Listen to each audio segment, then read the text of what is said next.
Hello, everyone, and welcome again to another Teacher Joseph podcast. Well, today we're going to talk about the tooth fairy. Now, for those of you who don't know what that is, let me explain. So, first of all, I'm sure you know what a tooth is. That's the thing that's in your mouth. There's usually many of them, and they're referred to as teeth. It's the things which help you chew up your food. Now, when you're very young, especially when you're a baby or in your early years, of course, you lose those teeth and new adult teeth come in because you're getting older. And when you lose a tooth, it's very common for your parents to take the tooth and leave some cash there. And they tell you that it was left by the tooth fairy. Now, it's a little bit like believing in Santa Claus, okay? When you're young, you happily have an expectation of cash being under your pillow. But of course, many parents forget about it, and many parents don't like to lie to their children. So this idea of a supernatural creature bringing you money is one which perhaps these days is not as common as it was. When I was growing up, the tooth fairy was there, and if I lost a tooth, I would expect her to be there, and I would be very upset if she wasn't. I remember one day, my father was working night shift. He used to go out in the evening to work and come back the next morning.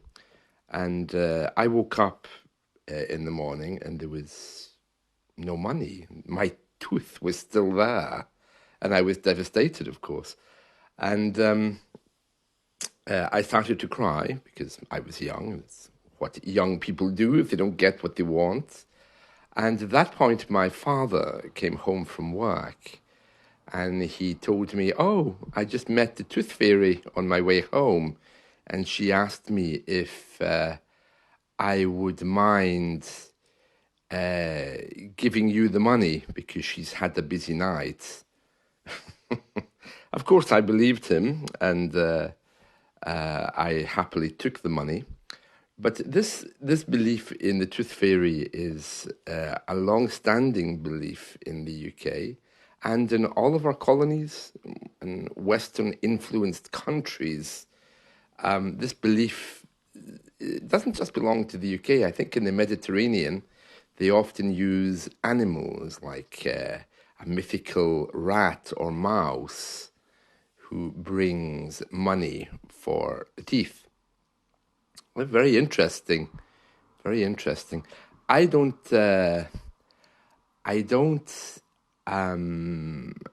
remember a time when the tooth fairy wasn't there. It seems to have been one of those legends which was passed down through the generations.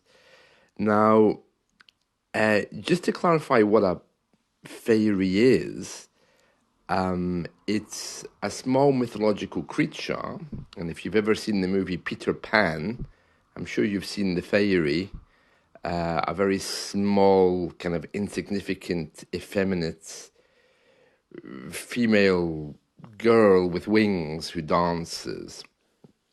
Now, fairies weren't always like that. I know that in Scotland and in more rural and indigenous parts of the UK, fairies were known for being very, very dangerous. And I'll explain more about that in a minute. But first of all, let's get back to this idea of the tooth fairy. She's in the news these days because it seems that she's not giving as much money as perhaps she once did. And of course, like all things, the tooth fairy is affected by the recession. Now, just to clarify, of course, she doesn't actually exist. So we're talking about the amount of money the parents give the children when they lose teeth. So that's how common the tooth fairy is. She still has a kind of like a big following.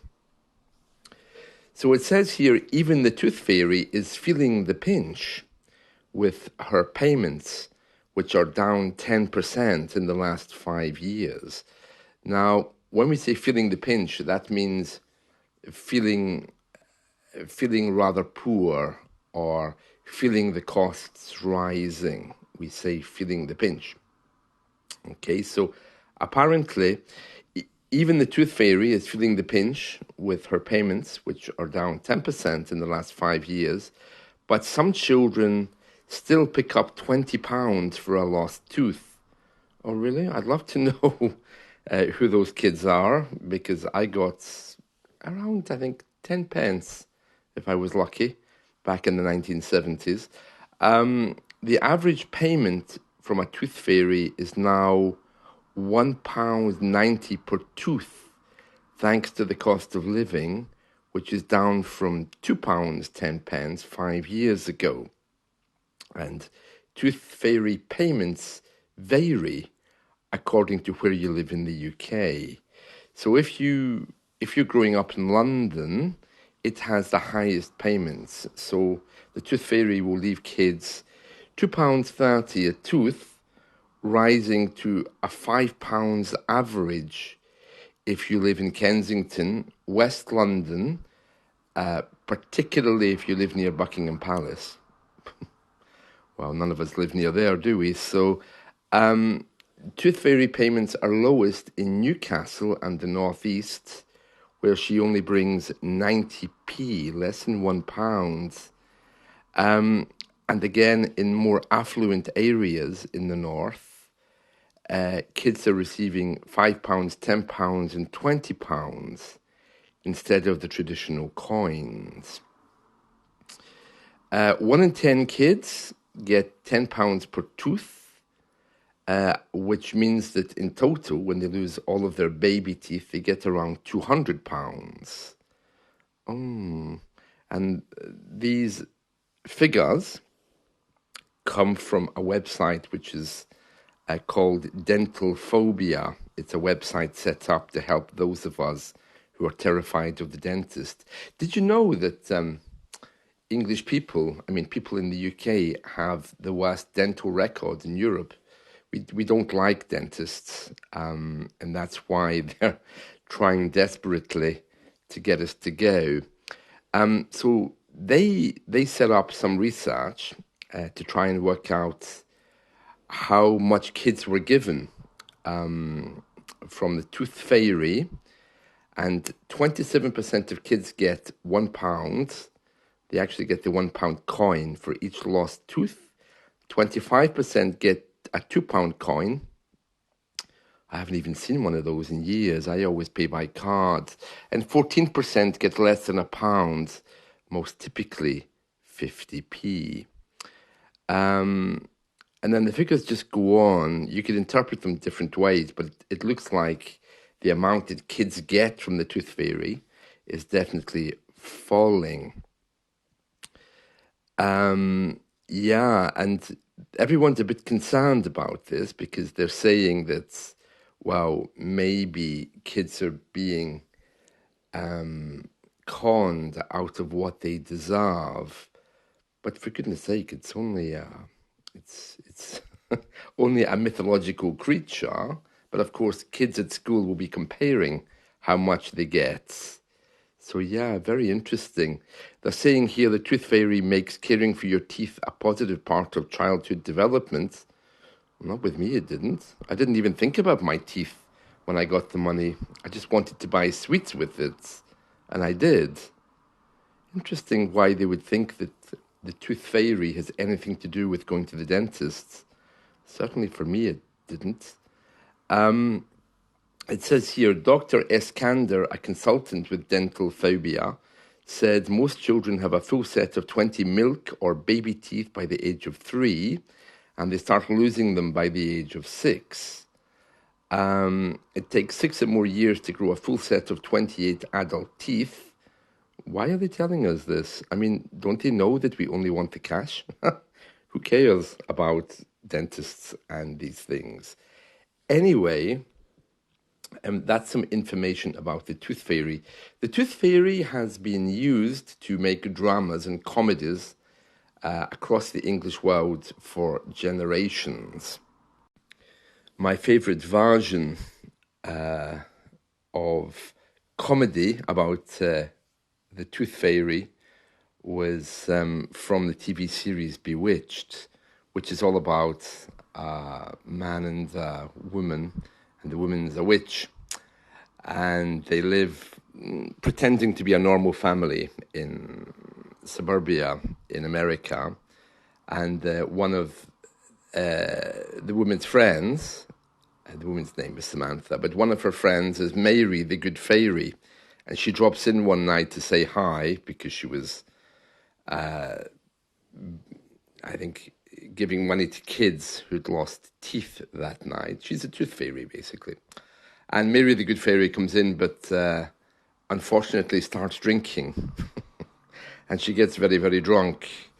And when she's very drunk, she refuses to deliver any more gifts for kids. So she refuses to carry out her duties as the Tooth Fairy, and she gets very drunk and ends up lying on the sofa. And Samantha, the regular lady in the TV show, has to take her place. It's very funny. If you're interested in watching that, it's from the TV series Bewitched, season 7 and episode 15, and it's called Mary, the Good Fairy. It's very amusing. It's like a way of making fun and laughing at some of the things we have in our culture. So yes, Mary the Good Fairy on Bewitched. I promised I would tell you a little bit more about fairies because, as you know, they are portrayed as being very small, innocent, effeminate creatures. They look like insects, but less annoying, especially if they're bringing you cash. But they weren't always like that. That image of the very small girl with wings is something created by Victorians. Fairies generally, especially in the northern parts of the UK, are portrayed as quite fearsome creatures. I know that my grandparents had quite a big belief in that kind of thing. Fairies were large strangers whom they kind of towered above you. They were huge, and you didn't want to meet them because they could really, really harm you if they felt like it. Apparently, in the countryside, if somebody came and said, "Can I do your work for you?" and if they looked quite tall and big, with any kind of deformity, you were to assume that they were fairies. And of course, it was just cultural ways of dealing with strangers. You would think of them as supernatural creatures, and you had to honor them. Otherwise, they could, well, quite frankly, attack you. So the idea was that if you were chopping wood or if you were running a factory, someone came looking for work, you had to give them work and the payment they asked.